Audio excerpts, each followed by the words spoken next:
Salut à tous, bienvenue, c'est Jean-Mi. Fermez les yeux un instant et imaginez Paris en 1889. Les rues sont en effervescence, les chantiers poussent de partout. Le métal, le bois, l'acier s'assemblent à une vitesse jamais vue auparavant.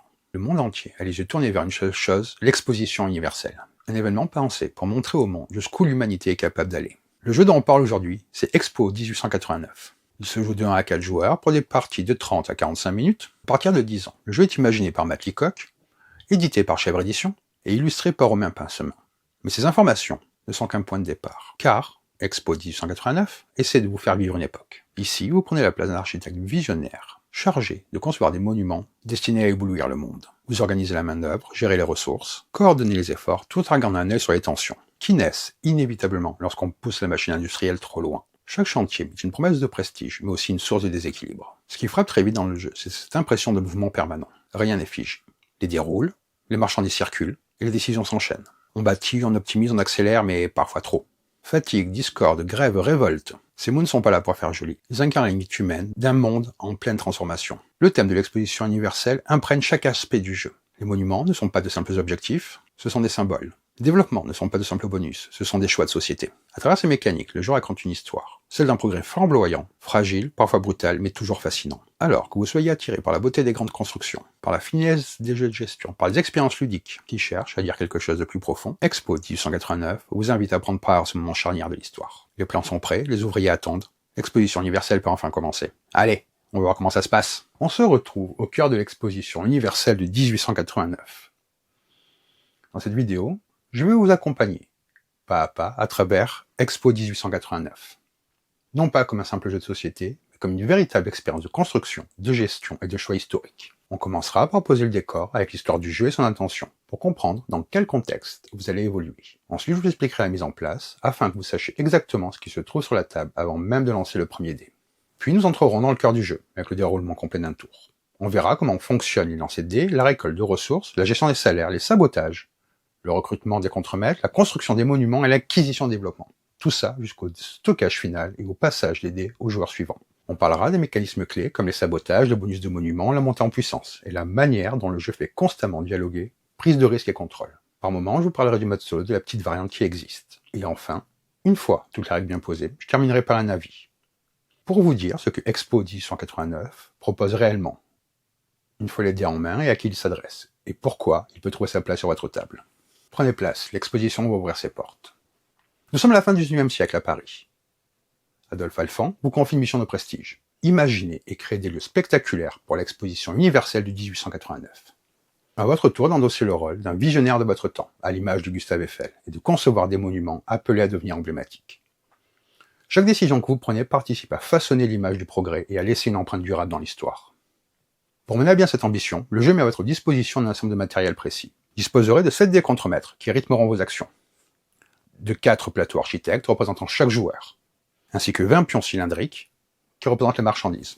La gestion des ressources se fait également à l'aide de cubes placés sur la piste de monnaie. Tout cela est complété par un ticket d'entrée. Le développement de vos projets repose sur un paquet de 52 cartes développement, accompagné d'une carte rappel, regroupant les icônes des dés et les sabotages possibles. Enfin, un carnet de 60 feuilles, plan d'exposition universelle, est utilisé pour consigner vos avancées, sachant que le crayon à papier nécessaire n'est pas fourni. L'objectif du jeu est clair, briller lors de l'exposition universelle de 1889 en bâtissant les lieux les plus innovants et les plus prestigieux. Tout au long de la partie, vous cherchez à accumuler monuments et développements, tout en faisant face aux défis propres à cette période de bouleversement et d'innovation. En surmontant ces épreuves, vous aspirez à devenir l'architecte de renom qui marquera durablement l'histoire. Le jeu propose également un mode solo, avec quelques adaptations spécifiques. La règle standard reste valable, mais la partie se déroule désormais sur 10 tours, tous les monuments sont accessibles sans restriction, ce qui élargit les possibilités de construction. La discorde s'applique directement à vous, ajustant une pression supplémentaire à chaque décision. En contrepartie, le Taylorisme vous protège des effets de la révolte, offrant une forme de stabilité face aux troubles sociaux. Et enfin, pour des parties plus accessibles, il est possible de relancer les dés en utilisant un éclair, permettant d'atténuer la part d'aléatoire et de faciliter la progression. La mise en place commence par la préparation individuelle de chaque joueur. Chaque joueur reçoit un feuille plan d'exposition universelle, qui servira à suivre sa progression tout au long de la partie, ainsi qu'un plateau architecte personnel. À cela s'ajoutent 5 pions marchandises et un cube monnaie, qui représente vos ressources de départ. Une fois ce matériel distribué, chaque joueur positionne ses marqueurs. Le marqueur de monnaie est placé sur la valeur 3, tandis que les marqueurs de marchandises sont placés sur la valeur 0. Ces positions définissent vos ressources initiales avant le début de la partie. Il faut ensuite déterminer qui sera le premier joueur. Pour cela, la carte ticket d'entrée est attribuée au hasard à l'un des joueurs, ou bien à celui qui a été le dernier visité la Tour Eiffel. Ce joueur commencera la partie. Une fois le premier joueur désigné, toutes les cartes de développement, ainsi que les dés contre-maîtres, sont disposées au centre de la table à la portée de tous. Il est possible d'utiliser la boîte pour lancer les dés, afin de faciliter leur manipulation et d'éviter qu'ils ne se dispersent. Avant de jouer, il est bien important de comprendre la feuille plan de l'exposition universelle. Cette feuille est divisée en plusieurs zones distinctes. Chacune correspond à un aspect précis du jeu. La zone des contremaîtres permet de recruter des contremaîtres afin d'augmenter le nombre de dés que vous lancez lors de vos tours. Plus vous en recrutez, plus vos possibilités d'action s'élargissent. La zone des monuments est consacrée à la construction de grands projets d'exposition. Être le premier à terminer un monument permet d'obtenir le maximum de points associés à celui-ci. Il est toutefois important de noter que certains monuments ne sont pas jouables à 2 joueurs, et que d'autres ne sont pas jouables à 3 joueurs, ce qui dépend du nombre de participants à la partie. La zone de sabotage intervient lorsque vous obtenez des symboles éclairs en lançant vos dés. Chaque éclair déclenche un sabotage, qui peut avoir différentes formes. En fin de partie, chaque case sabotage cochée sur votre plan vous fera perdre un point. La fatigue vous fait recevoir 2 points de sabotage, sauf si vous avez acquis le développement énergie, qui vous en immunise. La fatigue, c'est lorsque vous obtenez 2 éclairs. Et la discorde, c'est 3 éclairs, accorde 3 points de sabotage à chacun de vos adversaires, à moins qu'ils ne possèdent le développement autorité qui les protège de cet effet. Finalement, la grève vous fait recevoir 4 points de sabotage. Mais si le monument Tour Eiffel est achevé, ici, vous êtes immunisé contre cette conséquence. La révolte est particulièrement sévère, puisqu'elle vous fait perdre toutes vos marchandises et ramène tous vos marqueurs marchandises à leur valeur minimale. Si vous possédez des développements Taylorisme, vous êtes immunisé contre la révolte. Dans ce cas précis, ce sont vos adversaires qui ne possèdent pas ce développement qui subissent les effets. Finalement, la zone de score sert à noter vos points en fin de partie. C'est là que sera déterminé l'architecte ayant le mieux brillé lors de l'exposition. Pour bien jouer, il est également essentiel de bien comprendre les cartes de développement, ainsi que les dés. Chaque carte de développement indique clairement son coût, qui peut être exprimé en ouvrier, en marchandises, en monnaie ou en points sabotage. Une aide visuelle est présente sur chaque carte afin de retrouver plus facilement le développement concerné. La carte précise également l'effet du développement, qui modifie ou améliore vos capacités en jeu, ainsi que les points de prestige qu'il rapporte. Quant aux dés, cette face, c'est 3 ouvriers. Cette face, une marchandise, et cette face, 2 marchandises, un sabotage. Ici, 2 ouvriers ou 2 monnaies. Ici, 3 monnaies.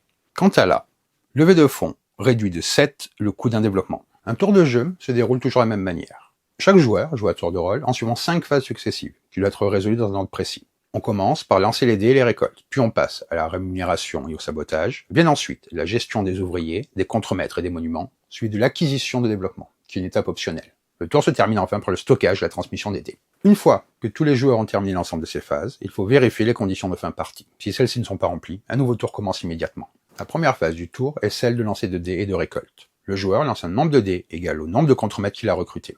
Il peut relancer ses dés jusqu'à 3 fois, avec une restriction importante. Tous les dés qui affichent une face éclair sont bloqués et ne peuvent pas être relancés. Une fois les lancers terminés, le joueur récolte les marchandises et les monnaies obtenues grâce aux symboles visibles sur les dés. Pour chaque symbole marchandise, déplacez autant de marqueurs marchandises d'une unité vers la droite en commençant toujours par le bois, rangé du bas. Donc ici le bois, la pierre, le métal, le pétrole, ainsi que l'électricité.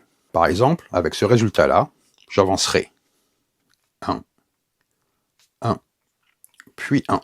Il est important de faire attention au stockage, car toute marchandise gagnée au-delà du surplus de la capacité de stockage est immédiatement perdue. Le symbole monnaie fonctionne de manière similaire. Pour chaque symbole monnaie obtenu, le joueur avance son marqueur monnaie d'une case. Certains résultats de dés offrent une récompense alternative, permettant de choisir entre 2 monnaies ou 2 ouvriers. Par exemple là, j'augmenterai de 3. La deuxième phase du tour est consacrée au salaire et au sabotage. Chaque joueur commence par payer les salaires de ses contremaîtres. Pour cela, il doit dépenser une monnaie pour chaque des contremaîtres qu'il possède. Si un joueur n'est pas en mesure de payer l'intégralité de ses salaires, il doit alors cocher un point de sabotage pour chaque contremaître non payé. Cette situation correspond à des heures supplémentaires imposées avec toutes les conséquences que cela implique. Donc en fonction du nombre de dés, vous baissez votre monnaie.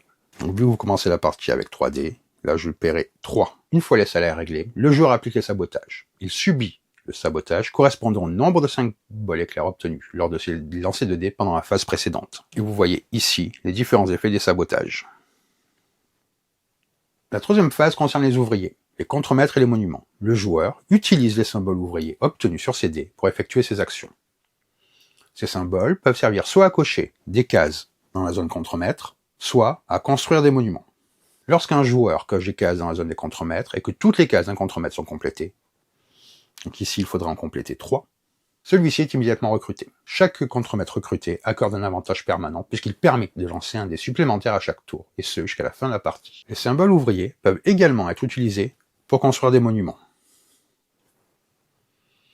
Le premier joueur qui parvient à achever un monument coche le bonus de points le plus élevé associé à ce monument. Il doit alors l'annoncer aux autres joueurs, qui rayent cette valeur maximale sur leur propre plan. Si d'autres joueurs terminent par la suite le même monument, ils ne recevront que le point de bonus inférieur prévu à ce projet. Par exemple, la tour Eiffel rapporte 10 au premier qui l'a fini et 5 au suivant. Il est essentiel de garder à l'esprit qu'un monument inachevé ne rapporte strictement aucun point. Seuls les projets menés à leur terme peuvent contribuer à la victoire finale. La quatrième phase est dédiée à l'acquisition des développements. Lors de cette phase, un joueur peut acquérir au maximum une seule carte de développement par tour. Pour obtenir ce développement, il doit dépenser les marchandises et peut, s'il le souhaite, bénéficier d'une levée de fonds, qui réduit de 7 le coût du développement pour ce tour uniquement. Le total des marchandises dépassées, une fois cette réduction appliquée, doit être égal ou supérieur au coût indiqué sur la carte. Chaque marchandise utilisée pour payer un développement est dépensée dans son intégralité. Aucun surplus n'est conservé et tout excédent est perdu. Une fois le paiement effectué, les marqueurs correspondant à là où une marchandise dépensée sont replacés sur la valeur 0 du plateau. Si par exemple, imaginons que nous soyons comme ça, et que le coût de développement est à 10. Je vais devoir utiliser toute ma marchandise bois, et je ne pourrai pas récupérer la différence. Chaque joueur ne peut acheter un même développement qu'une seule fois au cours de la partie. Une fois un développement acquis, placez la carte face visible à côté de votre plateau. La cinquième et dernière phase du tour concerne le stockage et la transmission des dés. À la fin de son tour, un joueur ne peut conserver qu'un maximum de 6 unités de marchandises au total. Si ce seuil est dépassé, il doit obligatoirement se défausser de l'excédent.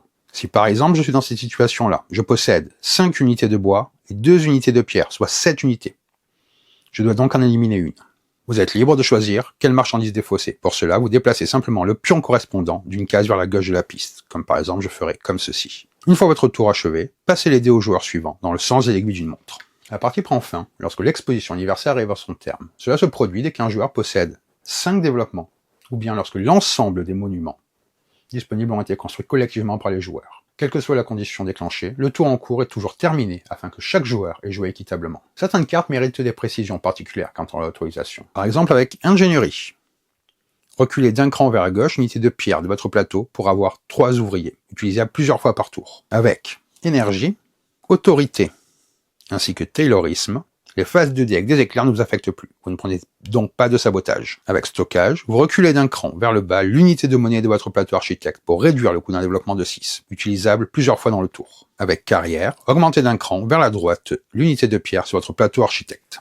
Une fois la partie terminée, on procède au décompte final. Chaque joueur calcule le prestige total de son exposition, en additionnant les points obtenus grâce à ses développements, ceux gagnés grâce au monument qu'il a construit. Le bonus architecte rapporte 2 points supplémentaires par monument construit, tandis que Monopole accorde un point supplémentaire par contremaître recruté. Une fois ces éléments additionnés, il faut enfin soustraire 1 point pour chaque sabotage subi au cours de la partie. Le joueur qui totalise le plus grand nombre de points est alors proclamé grand lauréat de l'exposition universelle de 1889, entrant ainsi dans l'histoire comme l'architecte le plus prestigieux de cette époque. Je vais vous redire comment se passe un tour de jeu. Vous lancez les dés, puis vous collectez les marchandises. Ensuite, vous payez les contremaîtres et vous résolvez les effets des sabotages. Vous recrutez ensuite des contremaîtres et vous construisez des monuments.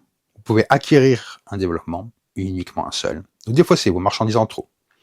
Puis vous passez les dés à votre voisin de gauche. La partie prend fin lorsque tous les monuments ont été construits, ou un joueur a achevé son 5e développement. Avant de poursuivre et d'entrer dans mon avis, prenez une seconde. Imaginez que l'exposition universelle ouvre ses portes, que les foules affluent, que les regards se tournent vers les monuments les plus audacieux. Si ce genre de projet vous passionne, si vous aimez voir naître des idées, se construire des mécaniques solides et s'élever des ambitieux, alors c'est le moment de soutenir l'atelier. Abonnez-vous à la chaîne pour ne rien manquer des prochaines constructions ludiques. Laissez un like pour donner de l'élan à cette exposition. Et surtout activez la cloche, comme on enclencherait une machine à vapeur prête à s'emballer. Chaque notification est un nouveau chantier qui s'ouvre. Et dites-moi-le en commentaire. Quel monument auriez-vous voulu ériger en 1889 ? La tour Eiffel, une prouesse industrielle ou un projet encore plus audacieux ? Vos idées, vos avis et vos débats feront vivre l'exposition bien au-delà de la table de jeu. L'exposition est lancée, à vous de décider si elle marquera l'histoire. Expo 1889 cherche à déclencher quelque chose. Dès les premières parties, on comprend que le jeu ne veut pas seulement nous faire optimiser des ressources ou cocher des cases, mais nous placer dans une dynamique historique précise. Celle d'un monde en pleine mutation, où le progrès technique avance plus vite que la société qui doit l'absorber. Et cette intention se ressent à chaque instant. Le ressenti en jeu est immédiatement marqué par une forme de vertige. On démarre modestement, avec peu de dés, peu de ressources, des ambitions encore raisonnables. Puis très vite, la tension est là. Recruter davantage de contremaîtres, lancer plus de dés, produire plus, construire plus vite. Le jeu vous pousse constamment à accélérer. Il ne vous laisse jamais oublier que chaque pas en avant a un coût. Plus votre machine productive grossit, plus elle devient difficile à maintenir. Plus elle menace de se retourner contre vous. Ce sentiment est renforcé par une tension permanente, presque sourde, qui traverse toute la partie. Il n'y a pas de moment de relâche total. Même lors des tours qui semblent calmes, on sait que la prochaine série de lancers peut faire basculer l'équilibre.